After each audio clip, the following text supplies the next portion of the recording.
Bonjour à tous, je vous retrouve pour une nouvelle mini-vidéo durant laquelle j'ai décidé de vous parler des indicateurs. Les indicateurs, ces fameuses mesures, ces fameux indicateurs de performance qui vous permettent de savoir si vous êtes performant ou si vous ne l'êtes pas. D'où du coup l'importance de choisir ces indicateurs de performance. On en a besoin pourquoi? On en a besoin pour différents objectifs. On en a besoin déjà lorsqu'on réalise des démarches d'amélioration de la performance. On a besoin de connaître quelle est la performance initiale pour après derrière chercher à l'améliorer. Donc ces indicateurs déjà seront fonction des objectifs du projet, seront fonction des exigences critiques du client. Il y aura un indicateur par exigence critique client.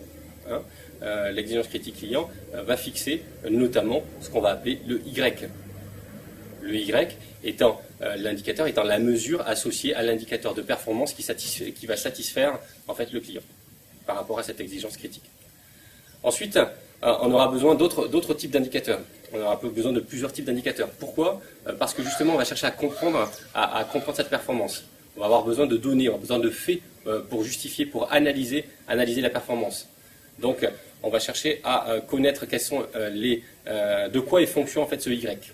Et du coup, ce Y sera fonction des X, fonction d'X qu'on aura choisi, qu'on aura identifié, qu'on ira mesurer pendant la phase mesurée. Donc ces X seront donc d'autres indicateurs. On parle d'indicateurs de processus versus les indicateurs de résultats. Les indicateurs de résultats étant les Y, les indicateurs de processus étant les X qui sont à l'intérieur du processus ou qui rentrent dans votre processus.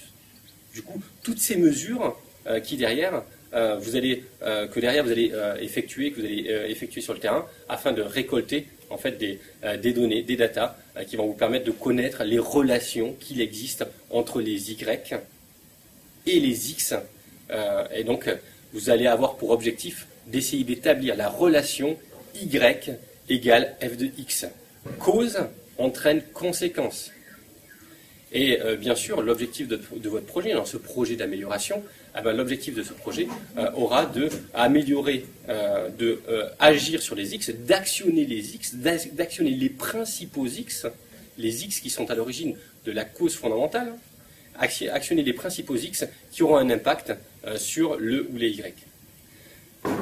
Quand est-ce qu'on a besoin d'indicateurs de performance? On a besoin également de ces indicateurs de performance pour s'assurer de rendre pérenne la performance dans le temps. On a besoin de voir la performance pour pouvoir la piloter.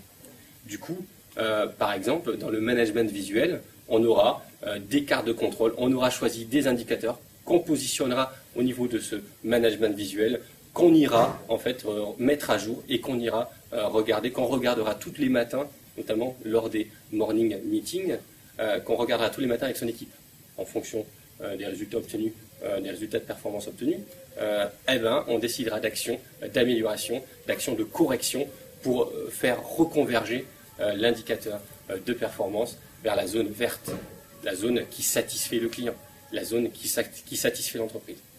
Ces indicateurs sont la mesure de la performance. La mesure de la performance est nécessaire pour améliorer la performance. Du coup, choisissez vos bons indicateurs. Choisissez l'indicateur qui reflète au mieux la performance d'un système de production, de servition, l'indicateur qui reflète au mieux la performance de votre entreprise. C'est cet indicateur-là qui sera choisi, qui sera utilisé, qu'on cherchera à améliorer. Voilà, c'était une petite mini-vidéo sur les indicateurs de performance. Souvenez-vous des indicateurs de résultats, des indicateurs de processus, du Y qui est fonction du ou des X. Je vous souhaite une bonne journée, je vous dis à très bientôt pour une nouvelle mini-vidéo. Au revoir.